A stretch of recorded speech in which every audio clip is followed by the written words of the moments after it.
Good morning students. आज हम start करेंगे सेट्स के अंदर laws of algebra of sets. जैसे कि कल आपने लास्ट क्लास तक हमने किए थे ऑपरेशन ऑफ सेट्स किए थे, तो आज इसमें algebra of sets easy part है, लेकिन प्रॉपर्टी आपको थोड़ा ध्यान में रखनी है जिससे कि आपको क्वेश्चन सॉल्व करना ही नहीं पड़ेगा अगर हमें प्रॉपर्टी थोड़ी बहुत ध्यान में रहेगी तो। जैसे कि फर्स्ट जो आ रहा है वो है आइडेम्पोटेंट लॉज। इसके अंदर हम क्या कर रहे हैं कि ए यूनियन ए किसके इक्विवेलेंट होगा? ए के इक्विवेलेंट होगा, और ए इंटरसेक्शन ए वो भी किसके इक्विवेलेंट होगा? ए के इक्विवेलेंट होगा। मतलब ए सेट्स के साथ हम ए सेट को ही ऐड कर रहे हैं। फॉर एग्जांपल कि ए सेट मेरे पास है, एक छोटा सा सेट ले लिया 1 2। अब मैं 1 2 को 1 2 के साथ ही ऐड कर रहा हूं तो क्या आएगा? ए यूनियन ए की बात कर रहा हूं तो हम दोनों सेट्स को मिला के लिखते हैं, तो 1 2 और 1 2 ऐसे थोड़ी लिखना पड़ेगा। क्यों? कि सेट्स के अंदर हम रिपीटिंग टर्म्स या एलिमेंट्स नहीं लिखते हैं। तो क्या आएगा? सिर्फ 1 2 ही आया। और ए इंटरसेक्शन ए भी क्या हुआ? इक्वल टू ए होगा, क्योंकि ए के साथ एक कॉमन पार्ट देख रहा हूं तो ए और ए में कॉमन पार्ट क्या आएगा? इटसेल्फ, जो सेट खुद है वही आएगा। तो ए इंटरसेक्शन ए भी क्या हो जाएगा? 1 2 ही हो जाएगा। नेक्स्ट कर रहे हैं, ये हमारे पास था। अब नेक्स्ट है आइडेंटिटी लॉ।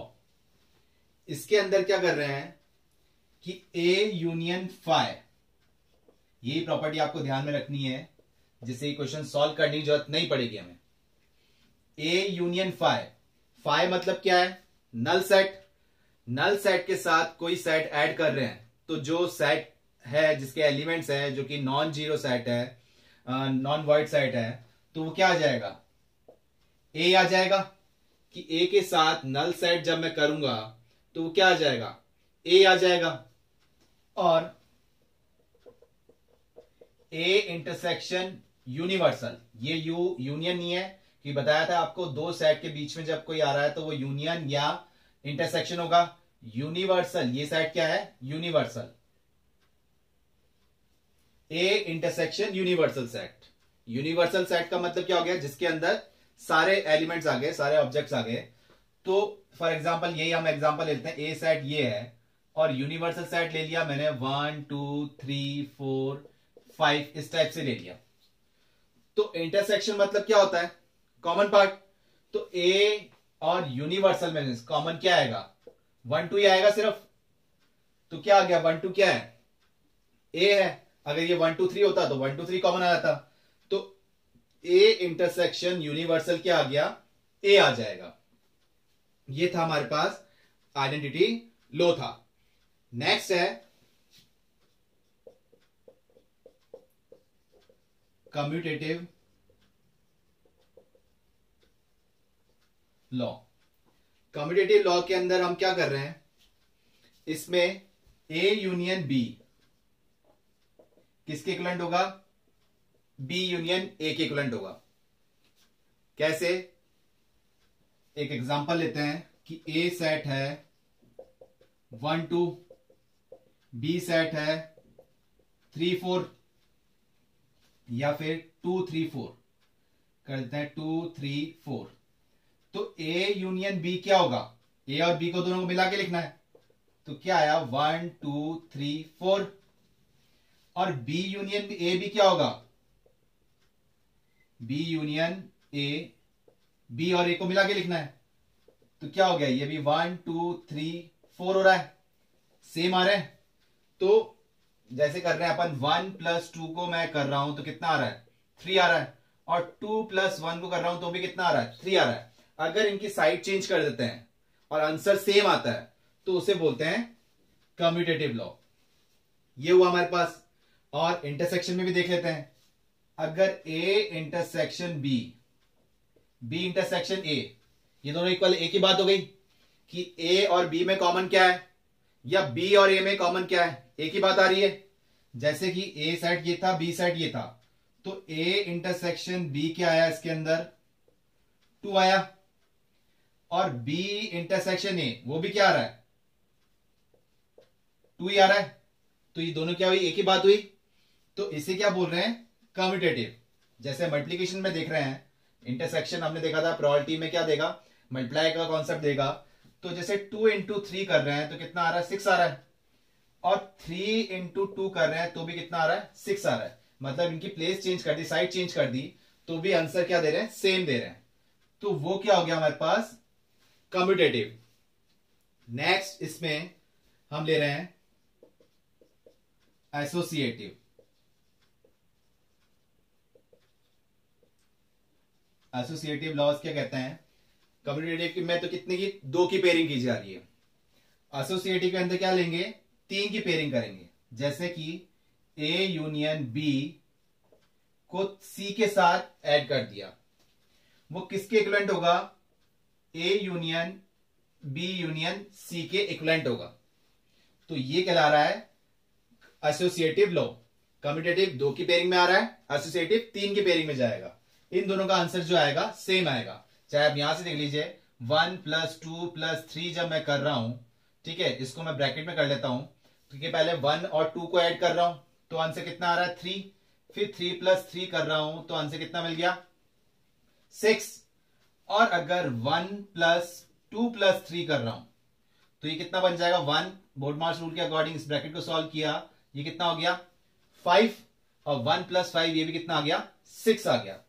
दोनों के आंसर क्या आ रहे हैं, सेम आ रहे हैं। तो ये क्या हो गया, 3 के लिए जब हम बात कर रहे हैं तो उसे बोल रहे हैं एसोसिएटिव लॉज। ये यूनियन के अकॉर्डिंग था, तो मल्टीप्लिकेशन के according A intersection B intersection C equal होगा किसके, A intersection B intersection C के। यही हम बात करें कि मल्टीप्लिकेशन में 1 इंटू 2 किया, फिर उसको 3 से मल्टीप्लाई किया, तो इसका आंसर तो कितना आएगा, 2। तो 2 इंटू 3 कर रहे हैं तो कितना आ रहा है, 6। ऐसे ही 1 ऐसे रख दिया, 2 इंटू 3 पहले ब्रैकेट वाले को हम सॉल्व कर रहे हैं तो कितना आ रहा है, 2 इंटू 3 6। तो 1 इंटू 6 कितना हो जाएगा, 6 हो जाएगा। तो इस टाइप से ये इंटरसेक्शन वाला पार्ट भी क्या हो गया, एसोसिएटिव हो गया।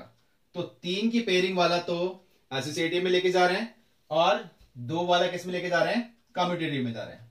ये तो हमने डायरेक्ट इसके अकॉर्डिंग देखा। अगर सेट के अकॉर्डिंग देखते हैं तो अगर हम यही एग्जांपल ले लें कि ए सेट मेरे पास 1, 2 है, और बी सेट मेरे पास 2, 3 है, और सी हम लेते हैं 3, 4 ले लेते हैं। ठीक है, तो पहले यूनियन की बात कर लेते हैं। तो ए यूनियन बी जब मैं कर रहा हूं, ए यूनियन बी जब मैंने किया तो क्या आया, 1, 2 और 3। ठीक है, अब इसको सी के साथ ऐड कर रहे हैं, तो ए यूनियन बी को मैंने क्या बोल दिया, एक्स बोल देता हूं। ठीक है, तो अब ये क्या हो जाएगा, एक्स यूनियन सी। तो एक्स यूनियन सी, तो एक्स तो मेरा हो गया 1, 2, 3, इसको सी के साथ ऐड कर रहा हूं तो क्या आ जाएगा, 1, 2, 3 और 4 आ गया। और एक्स क्या था मेरे पास, ए यूनियन बी, तो A union B union C कितना आ गया मेरे पास, 1, 2, 3, 4 हो गया। क्लियर हुआ। अब इसको चेक कर लेते हैं, A union B union C के इक्विवेलेंट जा रहा है या नहीं जा रहा। तो अब हमने क्या करा, पहले बी यूनियन सी करा, तो बी यूनियन सी कर रहे हैं जब हम, तो कितना आ रहा है, इन दोनों का ऐड कर रहे हैं तो 2, 3, 4 आ रहा है। अब इस वाले को मैं क्या बोल देता हूं, y बोल देता हूं। ठीक है, तो अब a यूनियन y, तो इसको लिखता हूं मैं a यूनियन y। तो a तो मेरे पास था 1, 2, और y क्या था, 2, 3, 4, तो ऐड करके कर रहा हूं तो क्या आ जाएगा, 1, 2, 3, 4 ये आया। और y था क्या, b यूनियन c, तो ये अपन इस टाइप से लिख दें इसको, b यूनियन c, जो कि हो गया 1, 2, 3, 4। तो आपने देखा A union B union C का आंसर 1 2 3 4 आया था, ऐसे A union B union C का आंसर भी कितना आया, 1 2 3 4 आया। तो इतना हमने सॉल्व किया, तो ये सॉल्व करने की जरूरत नहीं पड़ेगी अगर आपने इस लॉ के अकॉर्डिंग लर्न कर लिए तो। जैसे कि अब इंटरसेक्शन वाला भी देख लेते हैं एक बार क्या बन रहा है। तो इंटरसेक्शन के अकॉर्डिंग ए हमारा सेट क्या है, यही ले लेते हैं इसको।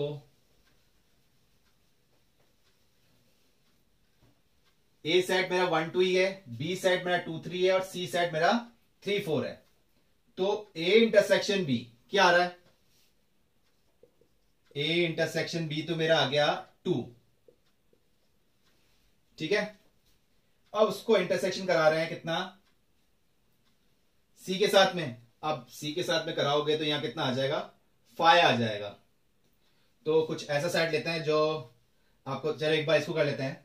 ए इंटरसेक्शन बी तो कितना आ गया, 2 आ गया, और इसको वही एक्स बोल देते हैं एक बार हम। अब लिखते हैं एक्स इंटरसेक्शन सी, इसके अकॉर्डिंग एक्स इंटरसेक्शन सी। तो एक्स तो हमारा 2 है और सी है 3 4। कुछ कॉमन आया, कुछ भी कॉमन नहीं आया, तो क्या लिखेंगे, 5 नल सेट, और क्या बोल रहे थे हम इसको, डिसजॉइंट। ये हमारे पास क्या हो जाएगा, डिसजॉइंट सेट।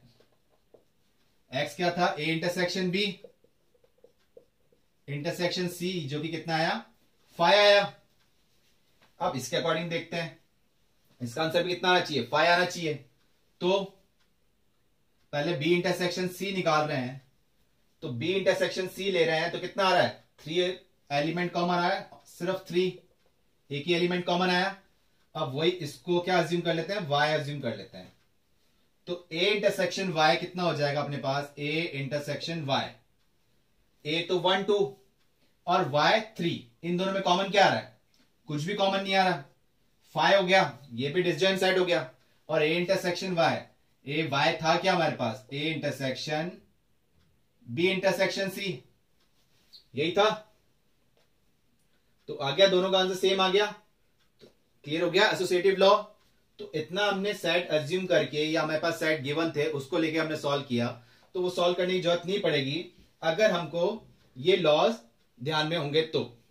आगे और करते हैं इसके अकॉर्डिंग।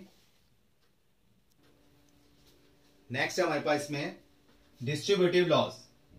डिस्ट्रीब्यूटिव लॉज का मतलब वही बॉडमास रूल के अकॉर्डिंग जो आप सॉल्व करते हुए हैं कि A union B intersection C, इसको हम क्या लिख सकते हैं, ए यूनियन बी, ये पेयरिंग कर लिया हमने, फिर जो साइन इन दोनों के बीच में है वो लगा दिया इंटरसेक्शन, फिर कर दिया ए यूनियन सी, ये वाला पार्ट कर दिया कि ए यूनियन बी कर लिया, फिर इंटरसेक्शन ए यूनियन सी कर दिया। ये डिस्ट्रीब्यूटिव लॉ के अकॉर्डिंग किया हमने। और इसके कर रहे हैं तो पहले इन दो की पेयरिंग कर ली, फिर ए इंटरसेक्शन बी, फिर जो इन बीच का साइन है ये यूनियन, फिर ए इंटरसेक्शन सी कर लिया। ये ध्यान रखिएगा आप, ये दो इंपॉर्टेंट है कि A union B intersection C के साथ में कर रहे हैं, तो पहले ये जो बाहर वाला है ये दोनों के साथ पेयरिंग करेगा, ए यूनियन बी भी करेगा और ए यूनियन सी भी करेगा। ए यूनियन बी भी आ गया और ए यूनियन सी भी आ गया, फिर इन दोनों के बीच का जो साइन है वो इन दो पेयरिंग के बीच में आ जाएगा। और इसी टाइप से हमने ये वाला किया है, ठीक है। अब इसको एक बार एग्जांपल से समझ लेते हैं कि जैसे कि 1 2 3 ले लिया और बी सेट ले लिया, 3 4 5 ले लिया और सी सेट ले लिया, क्या कि 2, और इसको भी आपसे कर लेते हैं 3 6 7 ले लिया, ठीक है। अब पहले ये वाला पार्ट करते हैं। तो बोर्डमास रूल के अकॉर्डिंग सबसे पहले हमें इसको हम सॉल्व कर रहे हैं, पहले फर्स्ट वाले को क्या कर रहे हैं, पहले बी इंटरसेक्शन सी निकाल लेते हैं। तो बी इंटरसेक्शन सी निकाल रहे हैं, तो इंटरसेक्शन का मतलब क्या होगा, कॉमन पार्ट। तो इसमें कॉमन क्या आ रहा है, बी और सी में कॉमन क्या आ रहा है, ओनली 3, ये हो गया। अब उसको ए के साथ में यूनियन कर देते हैं अपन, ठीक है। अगर इसको हम पेयरिंग में लिख रहे हैं तो ए यूनियन, अगर इसको हम क्या मान लें वापस, अगर दिक्कत आ रही है आपको तो एक्स मान लो, तो ए यूनियन एक्स, तो ए तो हमारे पास सेट था 1 2 3 और एक्स क्या सेट है, तो क्या आ रहा है इसमें, ए यूनियन एक्स कर रहे हैं तो ए तो 1 2 3 था और एक्स हमारे पास 3 था, तो ऐड कर रहे हैं तो क्या आ रहा है 1 2 एंड 3, ये आ गया हमारे पास, ये ए यूनियन एक्स हो गया, मतलब कि एक्स क्या था, A union B intersection C, जो कि आया 1 2 3 आ गया। अब हम इनको चेक करते हैं कि इसके इक्विवेलेंट, ये आंसर, ये चीज इसके इक्विवेलेंट है, तो करते हैं ए यूनियन बी कर रहे हैं हम, ए और बी को जब ऐड कर रहे हैं तो कितना आ रहा है 1 2 3 4 5, और ए यूनियन सी जब कर रहे हैं तो क्या आ रहा है, ए और सी को ऐड कर रहे हैं तो 1 2 3 6 7। अब इन दोनों के बीच में साइन क्या, ए यूनियन बी निकाल लिया, ए यूनियन सी निकाल लिया, इनके बीच में क्या आया साइन, इंटरसेक्शन, इंटरसेक्शन मतलब कॉमन, तो कॉमन क्या आ रहा है 1 2 3 1 2 3, यही कॉमन आ रहा है, तो A union B intersection A union C, इन दोनों में कॉमन पार्ट क्या आया 1 2 3, तो लेफ्ट हैंड साइड का आंसर आया था हमारा 1 2 3 और राइट हैंड साइड भी क्या आया हमारे पास 1 2 3। तो अगर ये प्रॉपर्टी हमें ध्यान में रही तो हमको इतना लंबा सॉल्व करने की जरूरत नहीं रहेगी। नेक्स्ट ये वाला देखते हैं, नेक्स्ट पॉइंट, इसके लिए क्या कर रहे हैं, पहले बी यूनियन सी निकाल लेते हैं, यही एग्जांपल कंसीडर कर लेते हैं। तो बी यूनियन सी का मतलब क्या आ गया 3 4 5 3 4 5 6 7। अब करना क्या है, A intersection B union C, तो वही इसको मान लेते हैं एक्स, तो ए इंटरसेक्शन एक्स, तो ए तो है 1 2 3 और एक्स है हमारे पास 3 4 5 6 7, इन दोनों में कॉमन क्या आ रहा है, इंटरसेक्शन मतलब कॉमन, तो कॉमन क्या है, सिर्फ 3 कॉमन आ रहा है, तो 3 लिख दिया, एक्स था क्या, वापस लिख देते हैं, ओनली सिंगलेटन सेट जिसमें एक ही एलिमेंट हो, तो ये सिंगलेटन सेट आ गया हमारे पास। नेक्स्ट इसको देखते हैं कि इस राइट हैंड साइड की इक्विवेलेंट होना चाहिए, तो पहले ए इंटरसेक्शन बी निकाल लेते हैं, ए और बी में कॉमन क्या आ रहा है 3, और ए इंटरसेक्शन सी में भी कॉमन क्या आ रहा है 3।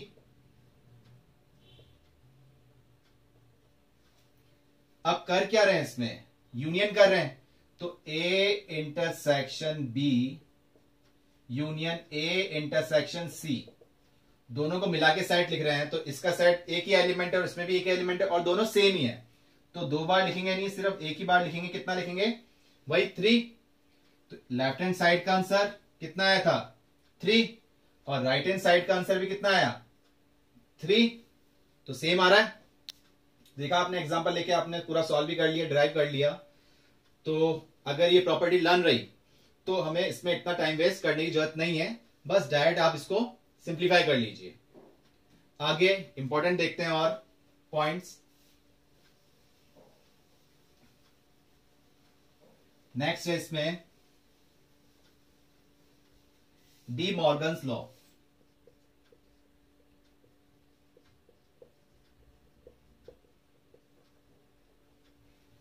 डी मॉर्गन्स लॉ इंपॉर्टेंट है, जो कि प्रोबेबिलिटी में भी बहुत बार पूछा जाएगा और सेट्स में भी आपके पास बहुत बार आएगा, तो इसको देखते हैं। इसका मतलब क्या है कि एक तो है A union B, A union B का होल कॉम्प्लीमेंट, क्या लिख सकते हैं A complement intersection B complement, या फिर आप ऐसे भी लर्न कर सकते हैं कि A complement intersection B complement क्या है ए यूनियन बी का होल कॉम्प्लीमेंट। और कॉम्प्लीमेंट मतलब क्या था कि जैसे ए कॉम्प्लीमेंट था तो ए कॉम्प्लीमेंट का मतलब क्या था, ए को छोड़ के बाकी सब क्या, जो यूनिवर्सल में से ए हमने माइनस कर दिया तो ए को हटा के बाकी सब जो आया वो हो गया हमारे पास कॉम्प्लीमेंट। तो एक तो ये हो गया, आपको दोनों तरफ से याद रखना है, कभी क्वेश्चन में इस टाइप से भी आ गया या आपको क्वेश्चन में आप कहीं आके अटक गए तो आप इसको ये लिख सकते हैं या फिर इसको ये लिख सकते हैं, ऐसे ही ए इंटरसेक्शन बी का होल कॉम्प्लीमेंट क्या लिखेंगे, A complement union B complement, या फिर A complement union B complement क्या लिखेंगे, ए इंटरसेक्शन बी का होल कॉम्प्लीमेंट। जैसे कि ए और बी की बात हो रही है तो इसको हम हटा लेते हैं एक बार, और इसमें यूनिवर्सल सेट एक ऐड कर देते हैं 1 2 3 4 5 6 7। ठीक है, तो ए यूनियन बी जब कर रहे हैं, इस वाले पार्ट के लिए कर रहे हैं, ए यूनियन बी हमने देखा कितना है, ए यूनियन बी मिला रहे हैं तो कितना हो रहा है 1 2 3 4 5, और अब इसका कॉम्प्लीमेंट कर रहे हैं, तो जैसे इसको मैं क्या मान लू, एक्स मान लेता हूं। आपको अज्यूम इस टाइप से तभी करना है अगर आपसे दिक्कत हो रही है कि ए यूनियन बी या 2 सेट्स आ गए या 3 सेट्स आ गए, तो आप उसको एक्स वाई जेड कुछ भी अज्यूम कर लो, अदरवाइज आप डायरेक्ट कर सकते हो। तो अब एक्स का कॉम्प्लीमेंट करना है मुझे, तो एक्स का कॉम्प्लीमेंट में क्या हुआ कि यूनिवर्सल में, कॉम्प्लीमेंट मतलब क्या होता है, यूनिवर्सल में से वो टर्म जो सेट्स पूछा जा रहा है जैसे कॉम्प्लीमेंट, वो सेपरेट हो जाता है। तो इसको मैं क्या लिख सकता हूं, यूनिवर्सल माइनस एक्स। तो यूनिवर्सल तो मेरे पास है 1 2 3 4 5 6 7, और एक्स मेरे पास क्या है 1 2 3 4 5। तो ये हट गया, ये एलिमेंट्स हट गए, तो बचे क्या यूनिवर्सल में से 6 7। तो एक्स कॉम्प्लीमेंट मेरे पास आ गया 6 7, जो कि मेरे पास क्या था, ए यूनियन बी का होल कॉम्प्लीमेंट। ठीक है, 6 7 आया क्योंकि यूनिवर्सल माइनस एक्स किया है, तो यूनिवर्सल में जो माइनस करने के बाद जो रिमेनिंग एलिमेंट्स रह जाएंगे वही लिखे जाएंगे। ठीक है, तो ये तो हो गया इसके अकॉर्डिंग, लेफ्ट हैंड साइड हमने निकाल लिया। अब राइट हैंड साइड निकालते हैं, तो ए मेरे पास ये था, तो ए कॉम्प्लीमेंट मतलब क्या हो जाएगा, यूनिवर्सल माइनस ए। तो यूनिवर्सल माइनस ए 1 2 3 4 5 6 7 में से 1 2 3 गए, तो क्या बच रहा है 4 5 6 7, यही बच रहा है। और बी कॉम्प्लीमेंट कर रहे हैं तो क्या हो रहा है, यूनिवर्सल में से ये बी जा रहा है, 3 4 5 गया, तो क्या बचा 1 2 6 7, यही एलिमेंट बच रहे हैं। तो ए कॉम्प्लीमेंट भी निकाल लिया, बी कॉम्प्लीमेंट भी निकाल लिया। अब चाहिए क्या, A complement intersection B complement. तो ए कॉम्प्लीमेंट तो मेरे पास ये था, और बी कॉम्प्लीमेंट मेरे पास 1 2 6 7 है। इन दोनों में कॉमन पार्ट क्या आ रहा है, 6 7, सिर्फ यही आ रहा है 6 7। और यहां से हमने लेफ्ट हैंड साइड देखा तो क्या आया था 6 7, और राइट हैंड साइड इसका भी कितना आ रहा है 6 7। तो क्लियर हुआ। ये प्रॉपर्टीज तो याद रखनी है आपको, जिससे कि क्योंकि बहुत सारे क्वेश्चंस आप क्वेश्चन को पकड़ ही नहीं पाएंगे कि उसने बोला क्या है, तो ये प्रॉपर्टी थोड़ा ध्यान रखिए। अब इसको कर लेते हैं हम सेकंड पार्ट का, कि A intersection B, A intersection B दोनों में कॉमन क्या आ रहा है, ओनली 3।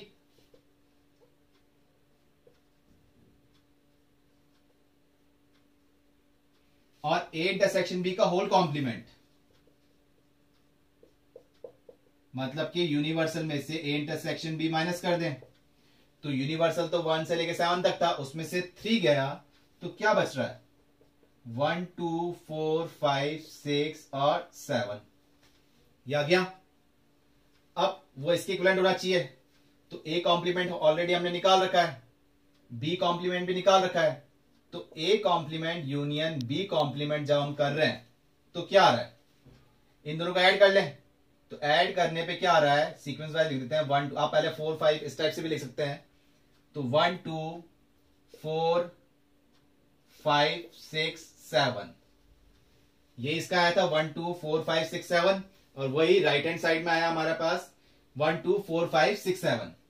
तो क्लियर हो गई आपको ये प्रॉपर्टीज, क्लियर समझ में आया, जिससे हम क्या लिख सकते हैं कि ए यूनियन बी का होल कॉम्प्लीमेंट कैसे किया हमने, A complement intersection B complement, और इसको हमने कैसे किया, ए इंटरसेक्शन बी का होल कॉम्प्लीमेंट कैसे किया, ए कॉम्प्लीमेंट यूनियन बी का कॉम्प्लीमेंट किया।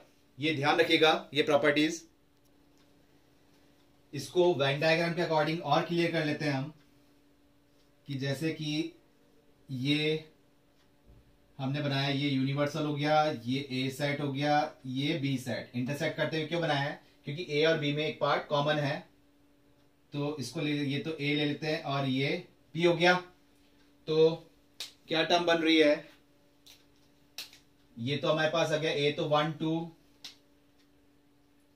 और ये 3 आ गया, और ये 4 और 5, और 1 2 3 4 5 हो गया। 6 मैंने यूनिवर्सल में बाहर लिख दिया कहीं पे भी, ये हो गया। ठीक है, तो A union B, A union B मतलब दोनों का पार्ट मिला के, और ए यूनियन बी का होल कॉम्प्लीमेंट उसको हटा के। तो जैसे कि आपने देखा था कि ये ए सेट है, तो ए कॉम्प्लीमेंट क्या हो जाएगा? ए कॉम्प्लीमेंट हो जाएगा ए को छोड़ के बाकी पूरा, ये हो गया। तो इधर ए यूनियन बी का होल कॉम्प्लीमेंट क्या हो जाएगा? तो ए यूनियन बी तो ये था मेरे पास, जैसे अगर मैं देखूं ए यूनियन बी हमने पहले भी किया था, वो पार्ट था ये, वापस कर लेते हैं। ए यूनियन बी पार्ट तो मेरे पास ये आया था। अब ए यूनियन बी का होल कॉम्प्लीमेंट करने के लिए हमने वापस बनाया इसको, ये ए सेट, ये बी सेट, 1 2 3 4 5 6 7। अब कॉम्प्ली, ये यूनिवर्सल हो गया। तो अब ए यूनियन बी का होल कॉम्प्लीमेंट क्या कर रहे हैं? ए यूनियन बी का होल कॉम्प्लीमेंट क्या किया कि ए यूनियन बी तो ये था, तो कॉम्प्लीमेंट मतलब ए कॉम्प्लीमेंट मतलब क्या हुआ? ए को छोड़ के बाकी सब, बाहर वाला पार्ट शेड हो गया। तो इस शेड रीजन को छोड़ के बाकी वाला पार्ट शेड हो जाएगा, मतलब कि ये वाला पार्ट। तो ये हमारे पास आ गया ए यूनियन बी का होल कॉम्प्लीमेंट। क्या पार्ट कवर हुआ? 6 और 7, और उसके अकॉर्डिंग भी आपने ये देखा था 6 और 7 ही हो रहा था। आप चाहे इसके अकॉर्डिंग कर लीजिए कि A complement intersection B complement, जैसे कि ए कॉम्प्लीमेंट ये था और बी कॉम्प्लीमेंट भी आपके पास यही आया था। अब कॉमन पार्ट क्या आ रहा था? जैसे कि ए कॉम्प्लीमेंट कर रहे थे आप, तो ये आ गया, और बी कॉम्प्लीमेंट भी किया तो वो बी के लिए चला जाएगा, तो बी कॉम्प्लीमेंट में क्या आ जाएगा? ये वाला पार्ट आ जाएगा। अब इन दोनों का इंटरसेक्शन पार्ट, तो इंटरसेक्शन ए कॉम्प्लीमेंट जैसे हम देख रहे हैं, ए कॉम्प्लीमेंट मतलब ए को छोड़ के बाकी सब, ये वाला शेड हो जाएगा, और बी कॉम्प्लीमेंट को छोड़ के मतलब बी को छोड़ के बाकी सब। तो बच क्या रहा है इसमें? ये वाला पार्ट बच जाता है अपने पास, तो इसको अपन हटा देते हैं, तो वो किसके इक्विवेलेंट चल जाएगा? A complement intersection B complement. मतलब ए कॉम्प्लीमेंट मतलब क्या हो रहा है? ये वाला पार्ट पूरा जा रहा है इस सर्कल को हटा के, और बी कॉम्प्लीमेंट क्या हो रहा है? बी को हटा के ये पूरा पार्ट आ रहा है। तो जब कॉमन इंटरसेक्शन लेते हैं तो कॉमन पार्ट क्या आएगा? ये बाहर वाला पार्ट ही आएगा। तो इसको लिख रहे हैं कि A complement intersection B complement. क्या लिख सकते हैं? ए इंटरसेक्शन बी कॉम्प्लीमेंट भी लिख सकते हैं। जैसे अब इसका देख रहे हैं, तो एक हमने वापस सेट बना रहे हैं, ये ए सेट हो गया, ये बी सेट हो गया, ये यूनिवर्सल। अब ए इंटरसेक्शन बी, तो ये एलिमेंट थे 1 2 3 4 5 6 7। अब ए इंटरसेक्शन बी जब हम कर रहे हैं तो कॉमन पार्ट क्या आ रहा है? ए और बी में कॉमन पार्ट क्या हुआ? इस डायग्राम के अकॉर्डिंग देखते हैं तो कितना आ रहा है? सिर्फ 3 वाला आ रहा है। अब ए इंटरसेक्शन बी का होल कॉम्प्लीमेंट, तो होल कॉम्प्लीमेंट मतलब क्या हो जाएगा? इस पार्ट को छोड़ के बाकी सब, मतलब के ये तो हमारे पास था ए इंटरसेक्शन बी। अब नेक्स्ट जब हम बना रहे हैं तो वो क्या आ जाएगा? ये ए सेट, ये बी सेट, ये ए बी 1 2 3 4 5 4 5 भी इसमें था, ये 6 और ये 7। तो इस वाले पार्ट को छोड़ के बाकी सब आ रहा है।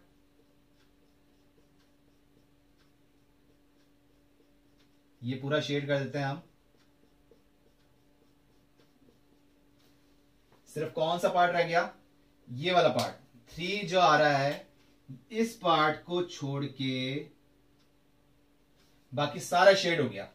तो सारे नंबर कवर हो रहे हैं। कौन कौन से नंबर कवर हो रहे हैं? 1 2 3 वाला कवर नहीं हो रहा, शेड रीजन में नहीं है। 4 5 6 7 और यही हमारा आंसर आया था उसका। तो वेन डायग्राम से भी आपने देख लिया और डायरेक्ट प्रॉपर्टी के अकॉर्डिंग भी आपने देख लिया।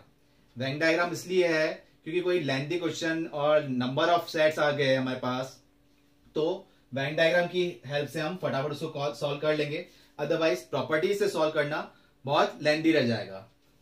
ठीक है, तो ये इस टाइप के क्वेश्चन करने के लिए पहले आप प्रॉपर्टीज अच्छी तरह लर्न कीजिए, ये डिस्ट्रीब्यूटिव लॉज, मॉर्गन्स लॉज और सारी प्रॉपर्टीज, उसके बाद ही हम इस पे क्वेश्चंस कर पाएंगे।